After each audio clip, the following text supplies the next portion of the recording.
At the beginning of World War II, Romania was neutral. When Poland was attacked, Romania opened its borders so that the Polish treasury and government could be evacuated towards Egypt, which was then ruled by Britain. Romania would maintain this policy throughout the war, and it was the only country under Hitler's domination that allowed the European Jews to enter and leave. Hundreds of thousands of Jews escaped Hitler's Europe and left towards Palestine or the West through Romania this way.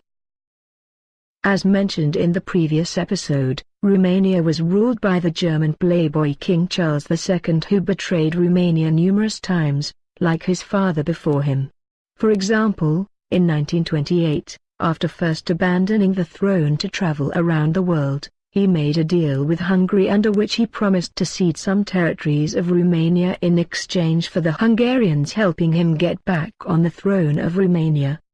He became a dictator in 1938, and in order to appease Hitler he passed some anti-Jewish laws similar to those in Nazi Germany.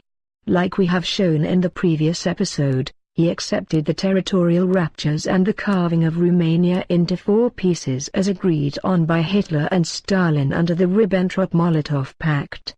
2 genocides were immediately started by the Judeo-Bolsheviks of USSR in Bessarabia and Bukovina and by the Hungarians in Transylvania. Charles II was thus hated by everyone and was forced to leave Romania forever by Marshal Antonescu. Oil is the blood of an army, and without it, a war is lost before it starts. The only sources of oil which Hitler had at his disposal were the Russian and the Romanian oil fields. In a recording done by the National Radio on June 6, 1942 and recently released to the public in Finland, Hitler explains to Finn Army leader Gustav Mannerheim that he knew about the USSR's intentions of attacking Europe, as described in the previous episode, and therefore the oil of Romania was a top priority for him since the beginning. He also expressed fears that the Soviets would try and occupy the Romanian oil fields before him. After the war, German Marshal Erich von Manstein also wrote in his memoirs that the reason why the Romanian and German armies attacked Crimea was because of the huge Soviet air bases which threatened the Romanian oil fields. Indeed, Hitler was obsessed by oil. He made numerous attempts at conquering or recovering lost oil fields, such as in the Caucasus in 1942, in Transylvania in 1944 and again in Hungary in 1945. The catastrophe of the German and Romanian armies in Crimea was due to Hitler's wish to keep the Romanian oil fields out of the reach of Allied aviation. The same reason was behind his attempts at keeping control over the Balkans. For this reason, after first forcefully carving Romania into pieces to weaken it, Hitler flooded Romania from north to south with German troops which were ready to intervene in case of Romanian non-compliance. For the same reason he also created a large Nazi movement of the German ethnics living in Romania, led by the Transylvanian German ethnic Andreas Schmidt. The one who allowed the German army to occupy Romania was Marshal Antonescu, which obtained promises from Hitler that Romania will be unified again after the war. Without this action, Hitler would have probably invaded Romania by force, which would have had far worse consequences for Romania. From the beginning, Antonescu made it clear to Hitler that the goals of Romania were not the German or the Soviet cause, but a territorial reunification of the Romanian lands which were occupied by Hitler and Stalin. As we have shown in past episodes, in Transylvania the Hungarians started an ethnic cleansing genocidal campaign which rivaled in barbarism with the Judeo-Bolshevik genocides going on in the occupied Romanian territories to the east. Moreover, 70,000 Romanian civilians were used as slave labor by the Hungarian army on the Eastern Front. As such, throughout the war over 500,000 soldiers, the majority of the Romanian army, stayed in Romania, ready to enter the occupied part of Transylvania and did not take part in the Eastern campaigns. On the 26th of November 1940, when Romania entered an alliance with Hitler, Antonescu said to him, quote, "Romania will never accept the situation which was forced on it. When the time comes, We will reclaim all of our rights. Antonska repeated this threat numerous times during the war and said that at the first opportunity Romania will reject Hitler's territorial raptures and re-enter occupied Transylvania. Antonska's decision to accept the German territorial aggression and ally himself with Hitler was made easier by the fact that an even bigger threat came from the USSR. As we have shown in the previous episode, Stalin was going to start a war on Europe and Bolshevize the entire continent whether or not the Europeans attacked him first. As such, a Romanian war against the USSR was inevitable. After first occupying Bessarabia and Bukovina, the USSR flooded this region with armies ready to invade. All throughout the western border Stalin had amassed over 3 million soldiers, 15,000 tanks, 10,000 planes, etc. Stalin knew that without Romanian oil the German army would collapse in days, so in 1941 he was ready to invade Romania and Bolshevize it. After the initial invasion of Bessarabia led by Soviet General Zhukov, 3 more Russian armies were sent there, the 5th, 9th, and 12th armies. He was also pushing Hungary and Bulgaria to demand even more territories from Romania. Simultaneously, Soviet airplanes and Jewish communist traitors in Romania were spreading leaflets and doing propaganda for Bolshevism. Armed resistance against both Stalin and Hitler was clearly impossible and Romania would have probably been wiped off the map. Also, Hungary and Bulgaria always hated Romania and wanted to occupy Romanian territories. Romania was surrounded from all sides by enemies. The only neighbor which did not openly declare its intention of attacking Romania was Yugoslavia. Also, after seeing how the Bolsheviks manipulating France and Britain deceived Poland and tricked it just to start a war and then abandoned it to Hitler and the Eastern Bolsheviks, it was clear that the West could not be trusted and no support would come from there. This is why Antonska was forced to make a choice between Germany and the USSR and ally himself with one of them, even though they both attacked Romania. But of these two, it was the USSR which could not be dealt with by reason and negotiations. As shown in the past few episodes, it was clear to all European leaders and intellectuals that the USSR was run by Jews which did not care about the Russian army and would continue to attempt the Bolshevization of Europe until they were stopped. As such, Antonska made it clear from the beginning that Romania would not abandon the Eastern Front until the Bolshevik threat was completely neutralized. Antonska was also influenced by Hitler's promises to send military equipment to Romania, which had outdated technology. Of course, Hitler lied and used Romanian soldiers as pawns in his master plan, and hundreds of thousands would be sacrificed.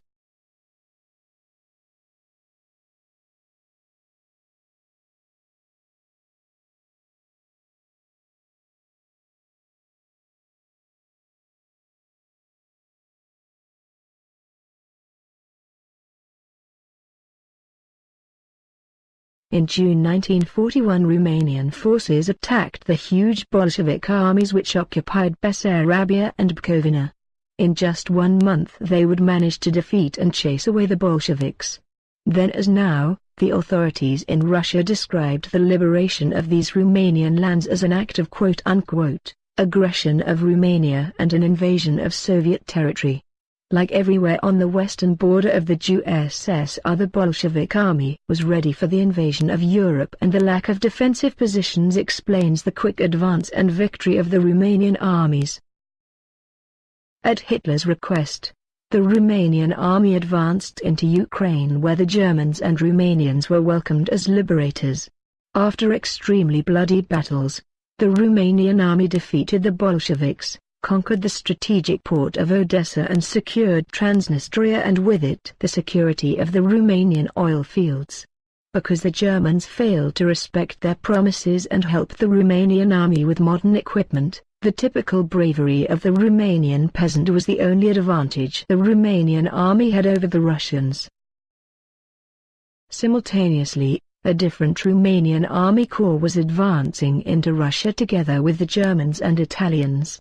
Operation Barbarossa was an unexpected success at first, and the best of the Russian army, the gigantic force stationed at Europe's eastern border, was annihilated. Soon the Germans reached Moscow. Only God knows why Hitler decided to stop the advance at that moment and did not attempt to conquer the capital and end the war. At this point Stalin was desperate. Whereas in May 1941, after building the largest and most modern army of the world as shown in the previous episode, he was sure of a complete conquest and Bolshevization of Europe, a year later the German troops were just a few miles from his office. He began a desperate mobilization of every resource available and with the help of America rebuilt his army and recruited tens of millions of Russians.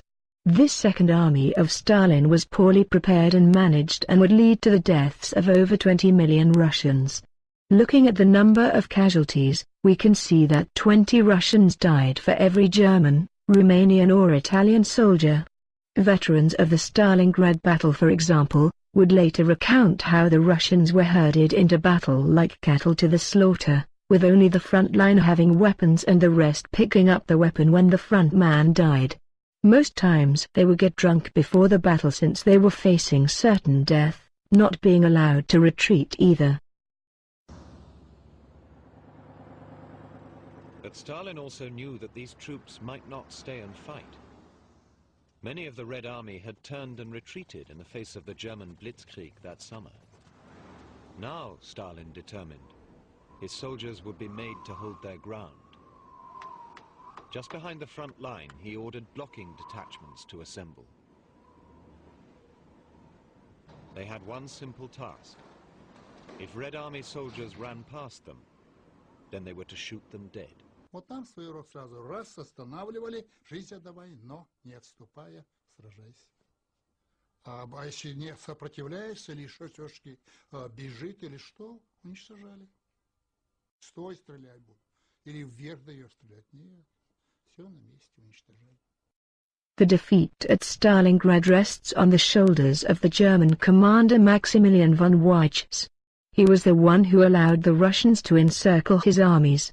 In the days prior to the start of the Russian offensive, the Romanian commanders of the armies where the Russians would attack, repeatedly warned Maximilian von Weizsäcker of the fact that a huge offensive was being prepared, but he failed to react. As such, the huge Russian hordes had no problem defeating the Romanian army, which was the weak spot because of its outdated equipment and numeric inferiority.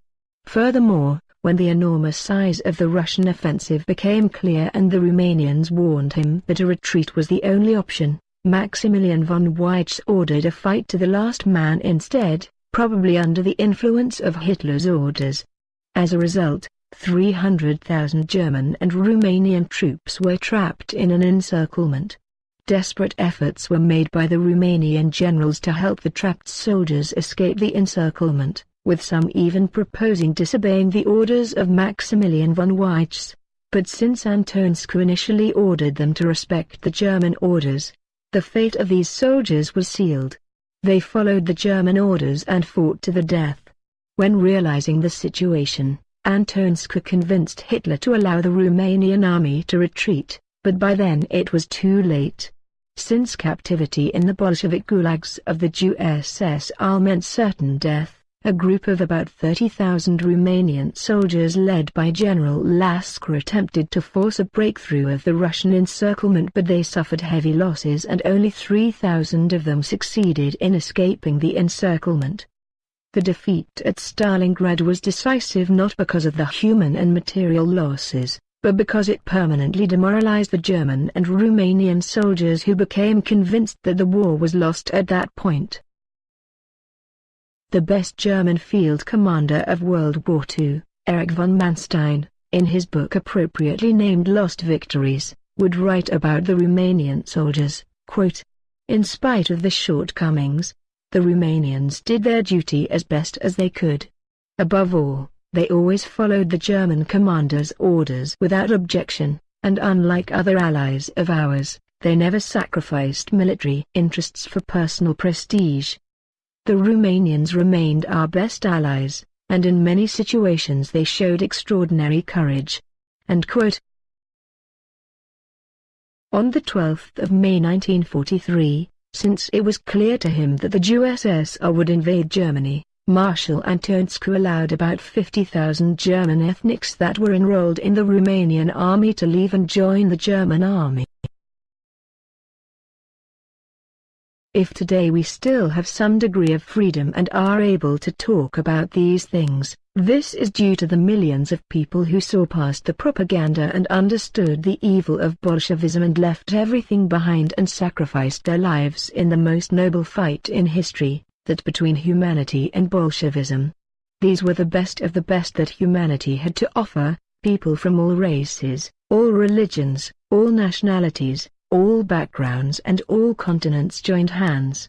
Germans, Italians, Romanians, Hungarians, Bulgarians, Croats, French, British, Belgians, Dutch, Russians, Ukrainians, Polish, Spanish, Americans, Japanese, Indians, Arabs, Bosnians, Lithuanians, Latvians, Estonians, and a long list of other nationalities from all over the world, Hindus, Christians, Jewish, atheists, Muslims, Buddhists and all sorts of religions, white people, East Asians, blacks, South Asians, Mongoloids, Hispanics, and all kinds of races.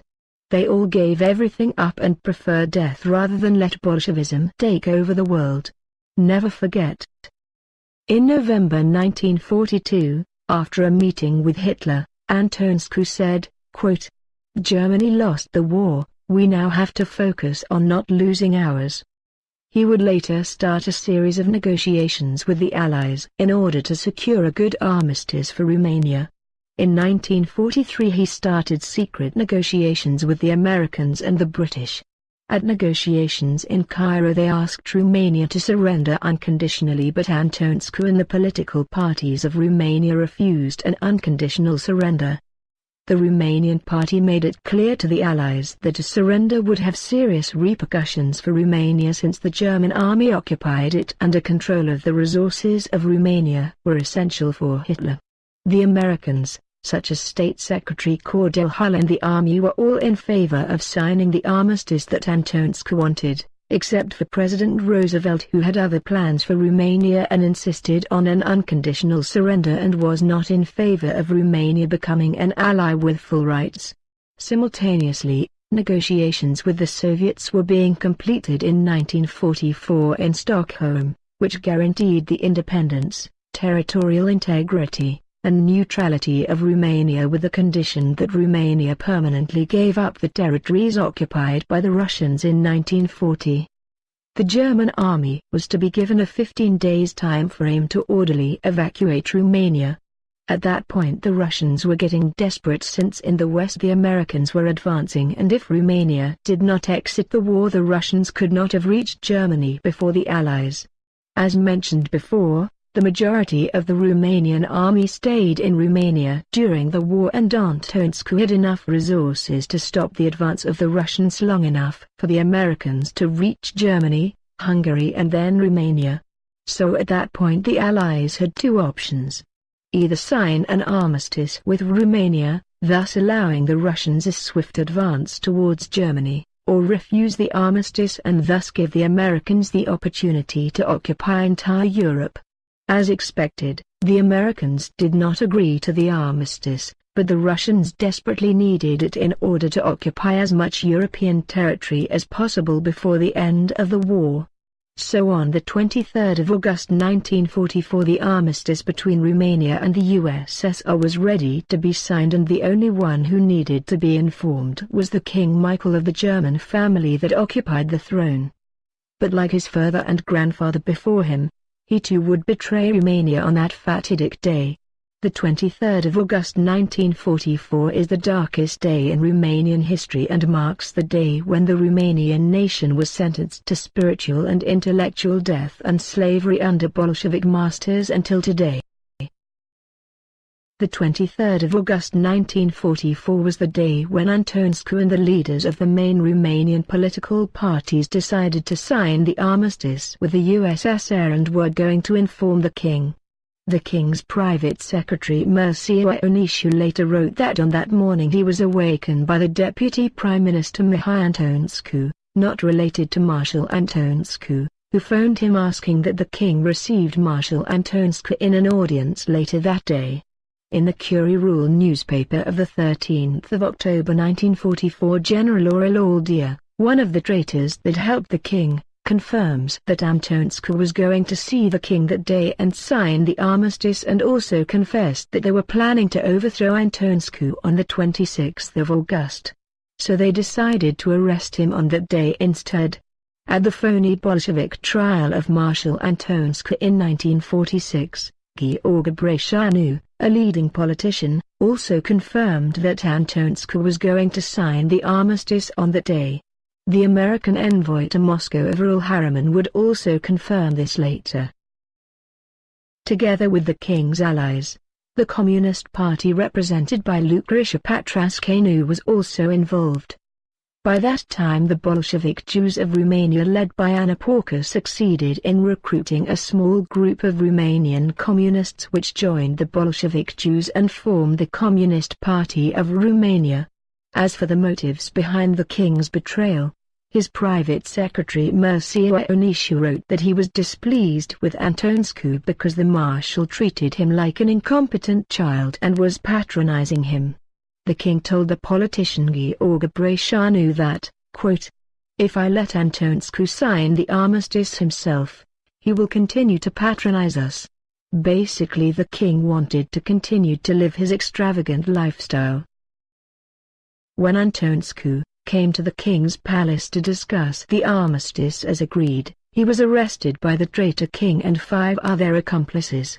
The king then issued a radio proclamation to the country, in which he basically lied to the Romanian people and told them that an armistice was signed guaranteeing the independence and suzerainty of Romania. This was of course a blatant lie, and the king did not sign any armistice. He simply ordered the army to lay down the weapons and welcome the Bolsheviks. He would only sign an armistice on the 12th of September. Between the 23rd of August and the 12th of September the Romanian army was forbidden from fighting, but the Russians still considered Romania an enemy and occupied the country. As a result of the treason of King Michael, over 150,000 Romanian soldiers were taken prisoners during this period and they were all sent to the gulags. Many others were simply killed on the spot. Since Romania was left without any defense by the treason of the king, the Bolsheviks were free to pillage and rob Romania. Like in 1919 when the Bolsheviks stole the entire Romanian treasury, they tried again to steal, but this time it was hidden in a monastery, and even though they were tortured, those that knew where it was did not reveal the secret and the Russians could not find it. None of the points negotiated by Antonescu were found in the armistice signed by the traitor king, and Romania ended up under Bolshevik domination. The king's quote-unquote armistice was basically what both the Western and Eastern Bolsheviks wanted, an unconditional surrender.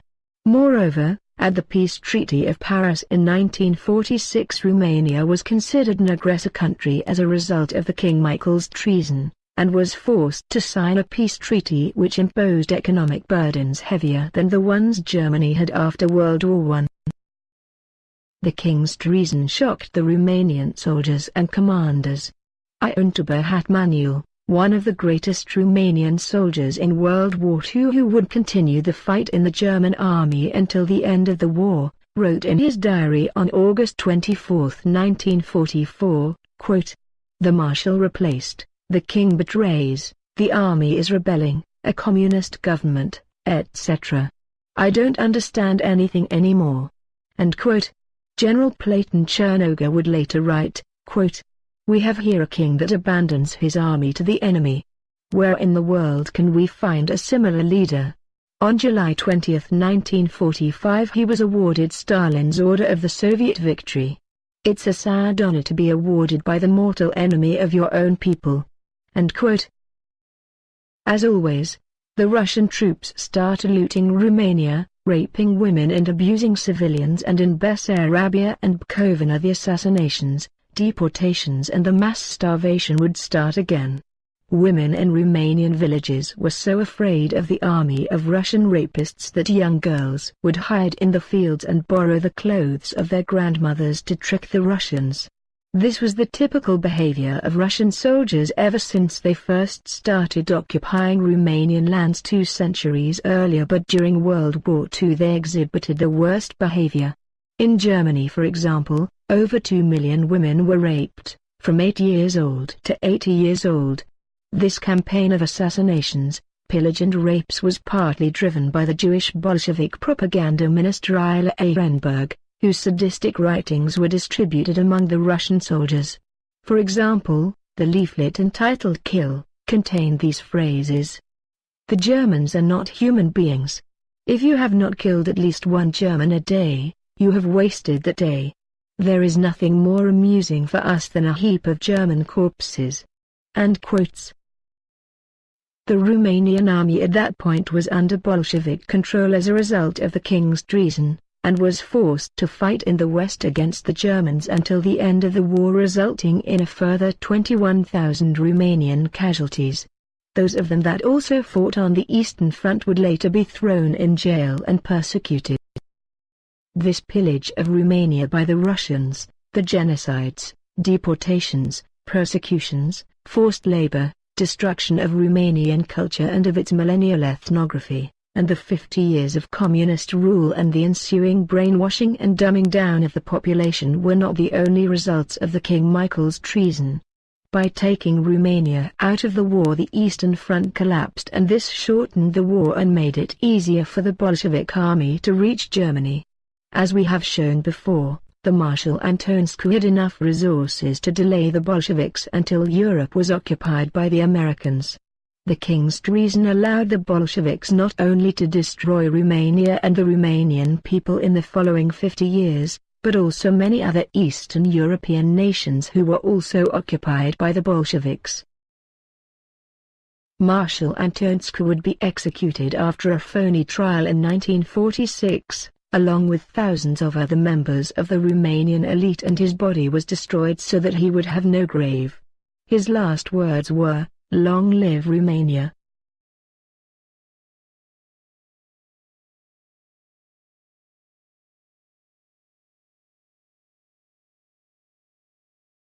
The traitor King Michael continued to collaborate with his Bolshevik friends for 3 more years. Thousands of Romanians retreated into the mountains after the Bolshevik invasion and fought against communists for decades. The traitor king was not one of them. On the 6th of March 1945 he signed the papers that formed a new Bolshevik government in Romania, which was a death sentence for Romanian society. He immediately organized a royal dinner where the cream of the Russian army and the Romanian and Jewish Bolsheviks were invited. Indeed, the Soviet diplomat Andrei Vyshinsky sent a telegram to Stalin on the 1st of March 1945 saying that, quote, "The king repeatedly underlined his wish of preserving the best relations with the Soviet government."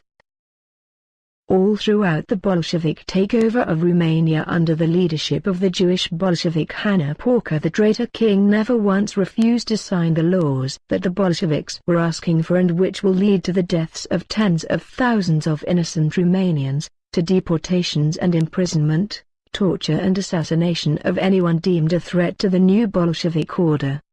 He also refused to pardon any of the soldiers that fought on the Eastern Front and who were imprisoned after the war.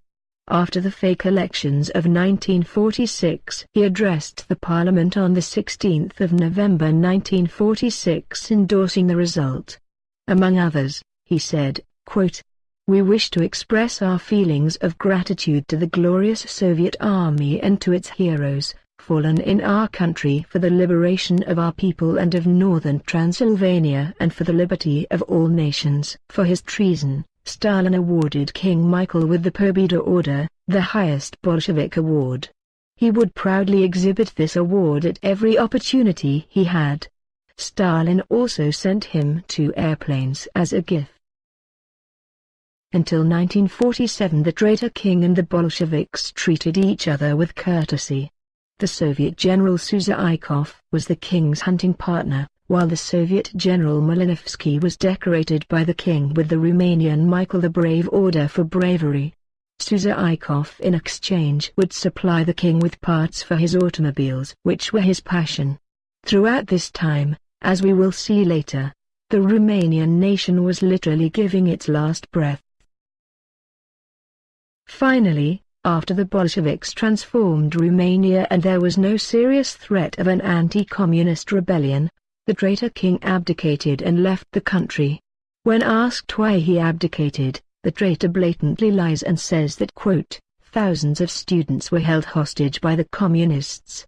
To this day, not a single quote-unquote student has confirmed this, not even under anonymity. The king left the country with a train loaded with personal belongings. The contents of that train are not known. However, a list of extremely valuable paintings of famous painters such as Rembrandt, belonging to the Romanian state, have gone missing when the king left the country. After that, throughout his stay in the West, he never did anything for the Romanian nation that was being destroyed behind. He did not even bother teaching his children the Romanian language, and when they came to Romania after the fall of communism in 1990 they could not speak Romanian. After again betraying Romania by joining other traitors in 1989 when the Declaration of Budapest was signed as described in Part 8 of this series, he came back to Romania in 1990 and started claiming all kinds of palaces, assets and riches.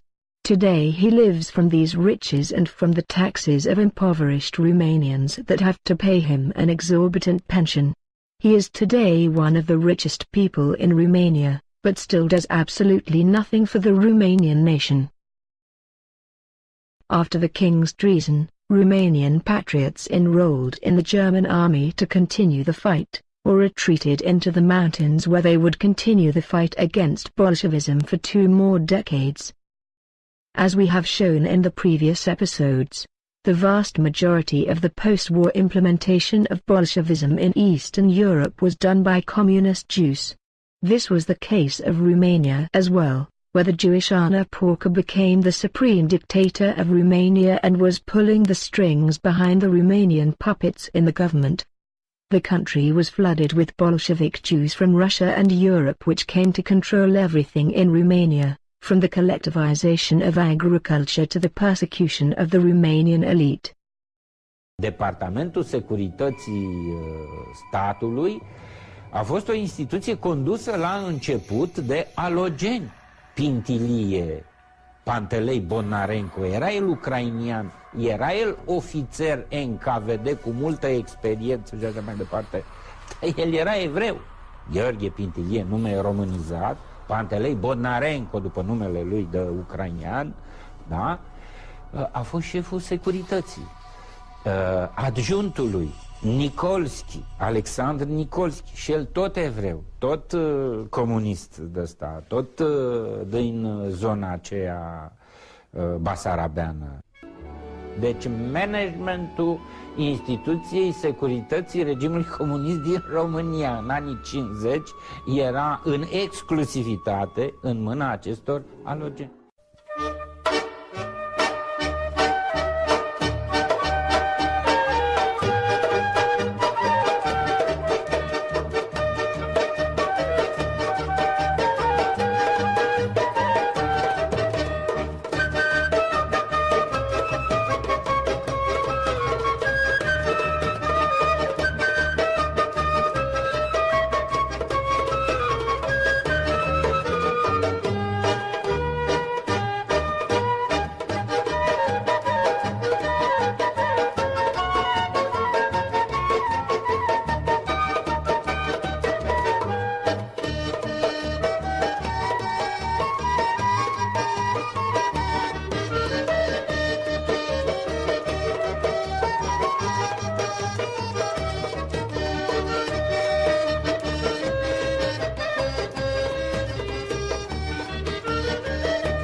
as if the genocide committed during the 1940 to 1941 occupation of Bessarabia and Bukovina was not enough. The Judeo-Bolsheviks started another series of assassinations, deportations, political trials, ethnic cleansing and destruction of the Romanian elite, culminating with the creation of a mass starvation similar to the Ukrainian famine which killed millions during the 30s.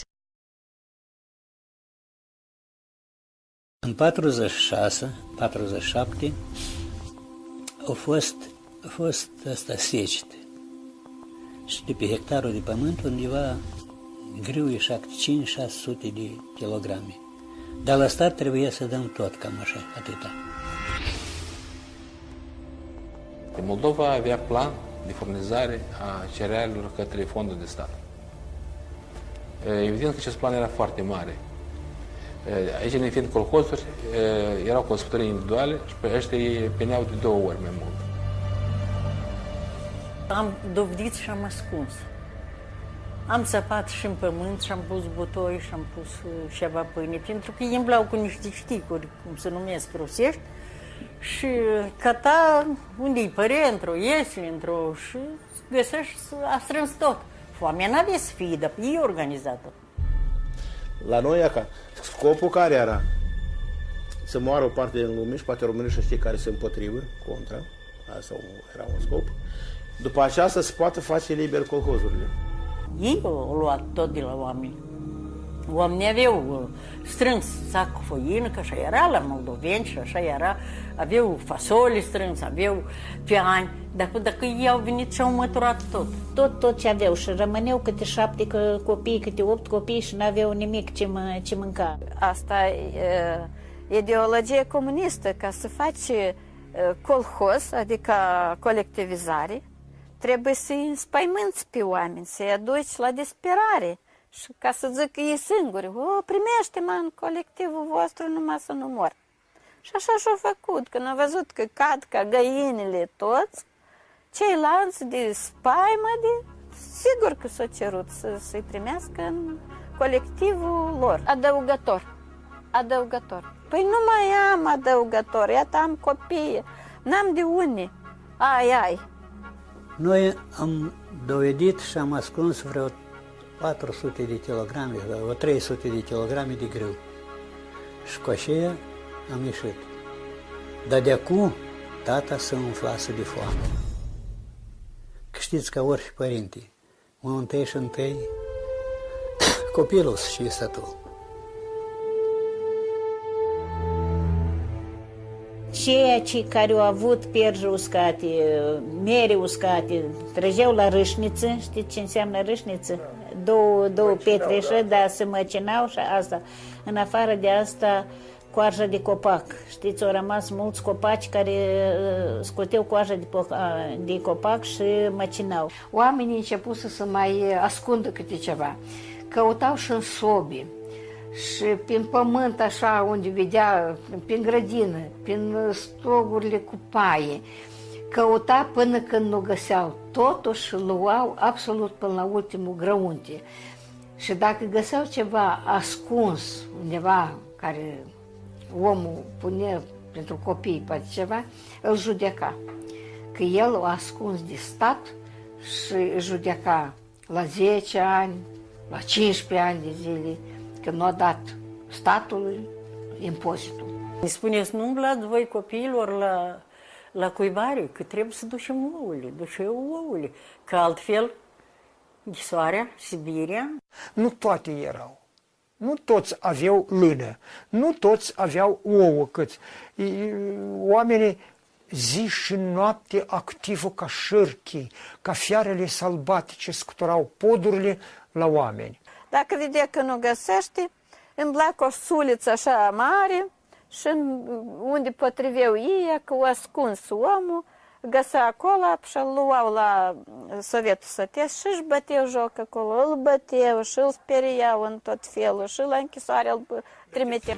Și, într-adevăr, era o mascaradă, că se filmau de cronică documentară, când ăștia aduc carele cu grâul la gara să le scarce în fondul de stat, iar dincolo de aceasta era un nociv.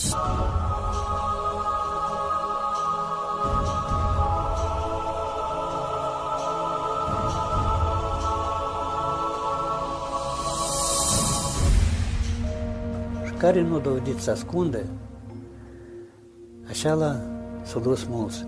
În satele cele nu prea au ascuns oamenii. Apoi au vândut oamenii, descopereau casele, scoteau ușile, geamurile și le ducea prin alte sate unde mai rămânește aleacă. Câte o puțin așa și n-auzeai nici câini în sat. Oamenii au împânzit tot teritoriul Basarabiei îmblând după o bucățică de pâine, după o fărâmă de măligă, după ceva de mâncare. Aduceau de vândut icoane, aduceau de vândut prosoape, covoare, lucruri din aur, ce vreți. Valuta de schimb era pâinea. O pâine era un covor. Dacă aveai să... Dacă mai aveai covorul și ala. Pâinea. La gară o duceau cu căruțele, era descarcată sub cerul liber, nu aveau depozite, ploua, mucize, să fie luată de la țăran. Să fie luată, ca țăranul să rămâie lipit pământului și atunci el poate fi manipulat cum le place. Ce mâncam? Mâncam buruieni, tot ce era, făină de cioclej. Știri, lobodăș, lumea de acum a început să mănânce asta, ierburile astea. Și coiestea au scăpat. Și zice, mămica torcea bine, știți cum că atunci știe să țesă, să stăia și zice, boarfele nu ne încălze. Am să vând tot, dar numai să scăpăm.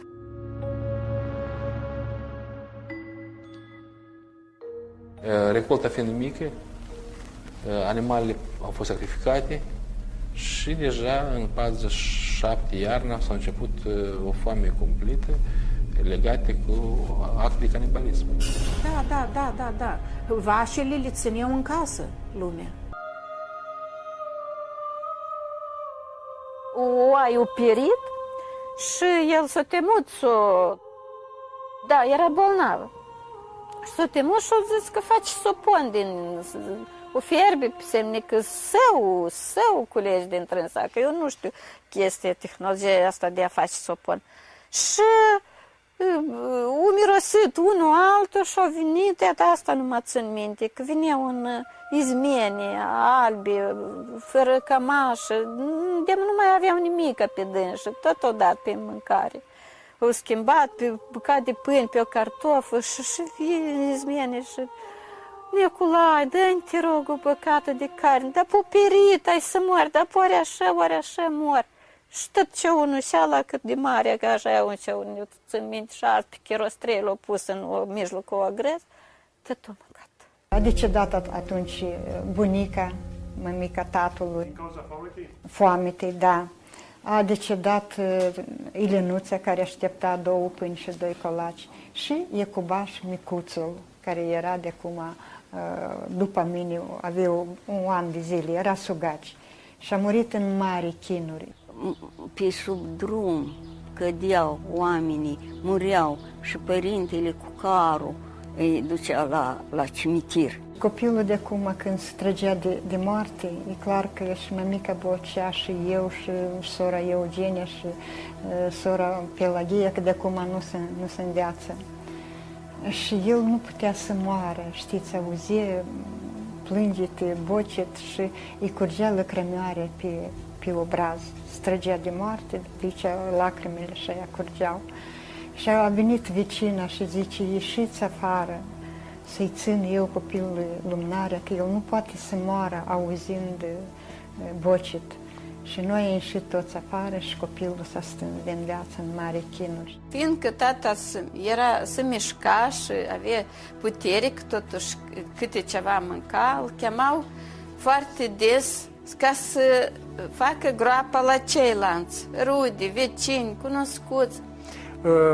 Un moș parfene din marginea satului a murit soția și nu aveau nici putere să-l ducă pe mort la groapă. Se ducea și săpa, o muncă enormă făcea acolo. Când dimineața se ducă mortul, de acum erau vreo 6 morți aruncați acolo în groapă. Și deci pe ceala cui i-a săpat groapa, era chiar la suprafață. El a pus-o pe un covoraș, pe un lăicer și a târâit-o până la groapă. Acolo s-au grămădit vreo câțiva oameni împrejurul lui și el îi roagă pe oameni: ajutați-mi să o dă în groapă, cum o chema pe dânsa, ajutați-mi să o dă în groapă. Și vă rog frumos, eu zic tatăl nostru, intră acolo și dați țărnă peste noi. Asta îmi povestea el, că mergând prin sat, de la primărie la margină, că noi trăim la margină, vedea 3-4 umflați pe marginea drumului și dădeau duhul. Ceea ce el povestea îngrozea enorm, să duci oamenii la așa ceva.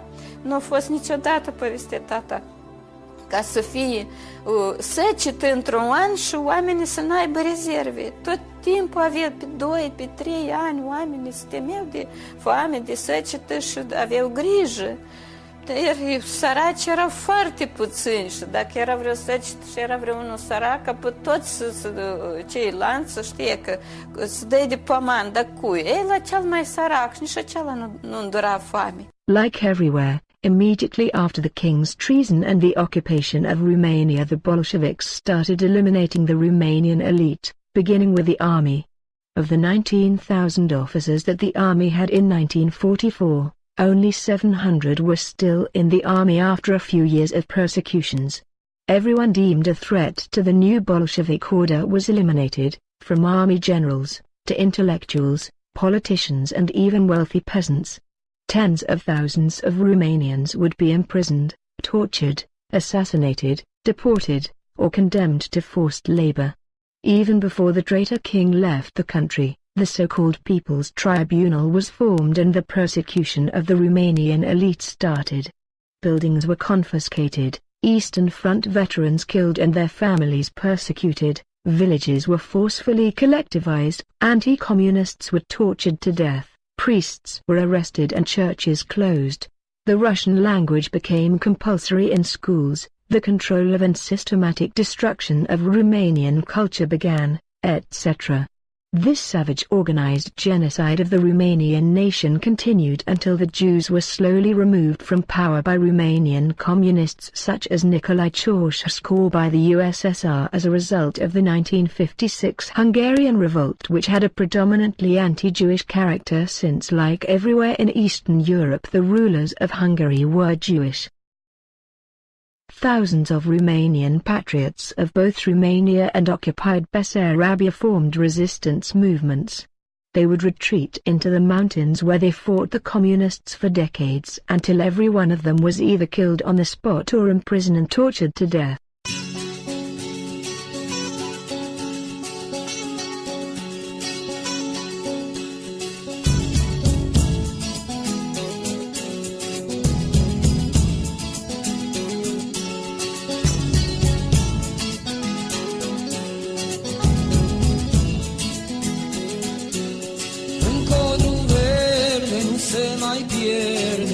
Se mai vede urmă de cal, pe la izvoar nu mai apare umbra călare a vreunui haiduc. Unde s-au dus când au apus anii de sus ai gloriei lor? Unde-s pistoalele, unde-s pumnalele, caii și frintele haiducilor? Nai, nai, nai, nai, nai, nai, nai, nai, nai, nai, nai, nai, nai.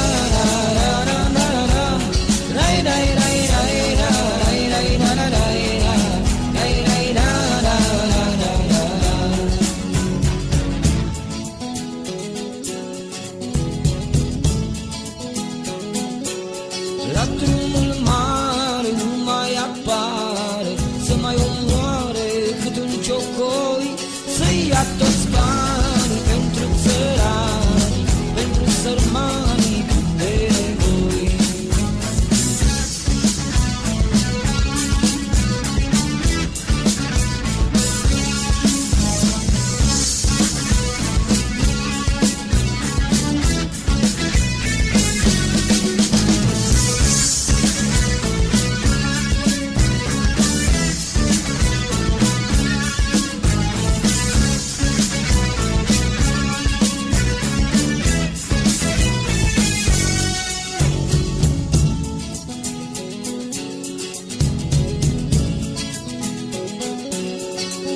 s-au dus când au apus anii de sus ai gloriei lor?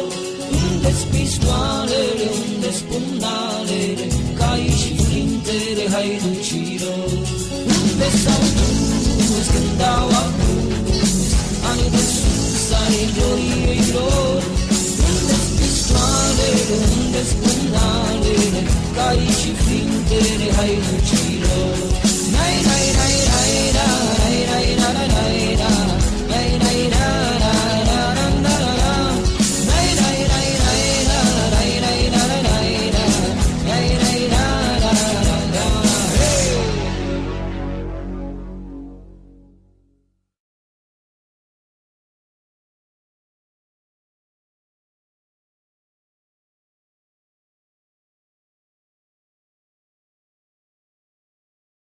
What 2,000 years of occupation, genocides and aggressive assimilation attempts from countless world empires and migratory hordes could not do, was managed by the Bolshevik Jews in just a few decades. To destroy the soul and the identity of the Romanian nation. The goal of Bolsheviks was to transform Romania in a mass of easy-to-manipulate workers, slaves to the Bolshevik leadership. To do this you have to eliminate the elements that would resist such a transformation, and you have to cut any connection that the remaining mass had with its past, and also destroy its unique culture. This is what the genocidal campaign of the post-war period tried to do in Romania, through fear and intimidation, physical elimination of the elite, the abandonment and denigration of the indigenous culture and the forced brainwashing into the Bolshevik one, etc. The destruction of moral values was also a critical part of a Judeo-Bolshevik program. In the case of peasants, which formed the majority, this was partly achieved by collectivization, which abolished private property and thus eliminated any incentives for honest hard work and sometimes forced the peasants to steal their own products in order to feed their families. The peasants that were too hard-working and thus were wealthier were hunted down and persecuted, sent to labor camps, imprisoned or killed. The entire folklore and ethnography that we have presented in Part 6 of this series was developed over thousands of years by simple peasants, up until World War II. The communists interrupted this unbroken chain however, and the peasants stopped caring for cultural activities in the face of so much persecution and hardships, and very few people, mostly experts, create such art today. Although the genocides, famines, assassinations, deportations and persecutions of Romanians by the Judeo-Bolsheviks left permanent scars in the Romanian society, the destruction of the Romanian identity through the destruction of its culture and ethnography is by far the worst damage caused by Bolshevism in Romania, and transformed the Romanian people into a herd of sheep easy to be manipulated, with little or no connection to its history and thus no patriotism, and with a discontinued ethnography and thus driven only by materialism.